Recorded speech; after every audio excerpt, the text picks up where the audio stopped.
Igas kvartalis viib Statistikaamet läbi tööturu-uuringu. Värskete andmete põhjal selgub, et 2025. aasta esimeses kvartalis oli Eestis 64 200 töötut. See on viimase 12 aasta suurim tulemus. Kui siin öeldakse, et paanikaks ei ole põhjust, siis tööturuandmed näitavad, et siiski töötute arv on kasvanud ja me näeme, et nad on kasvanud eelkõige ka mitteaktiivsusest töötusesse liikunud inimeste arvelt. See tähendab seda, et rohkem on juurde tulnud inimesi, kes otsivad aktiivselt tööd. No me näeme ikkagi, et kõige suurem osa tööturust on praegu ka kõige suuremas töötuses, et Tallinnas on kasvanud. Ida-Virumaal on tavaliselt väga palju olnud mitteaktiivseid.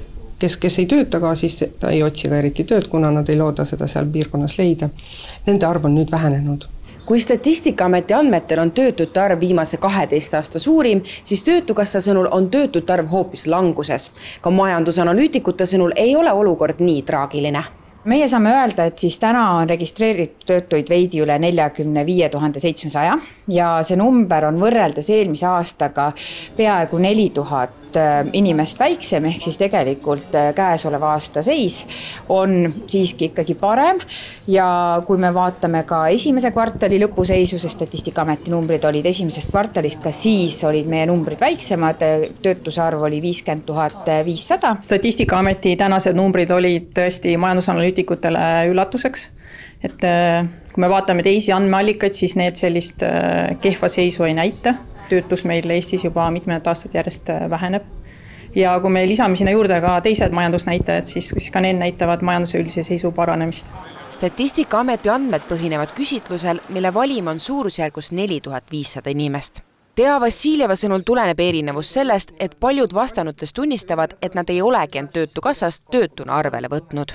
Sellel võivad olla erinevad põhjused, näiteks nad arvavad, et nad ei saa nagunii näiteks töötuskindlustushüvitist või mõned vastavad ka, et mul ei ole piirkonnas Töötukassa nagu esindust, kuhu pöörduda, mitte igaüks ei ole ju interneti teel, ei taha asju ajada. Siis olid veel vastuse variandid, et ma saan ise hakkama, ei taheta nagu nii-öelda riigiabi kasutada.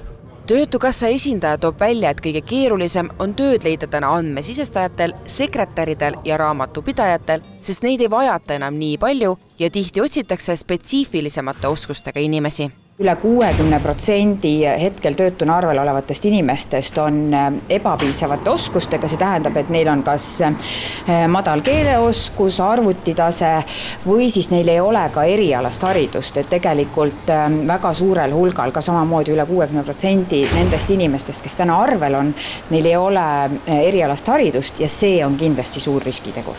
Positiivsena toob Laas välja, et massilisi koondamisi ettevõtted praegu ei tee. Keskmiselt jõuab Töötukassani ühes kuus 11 koondamisteadet.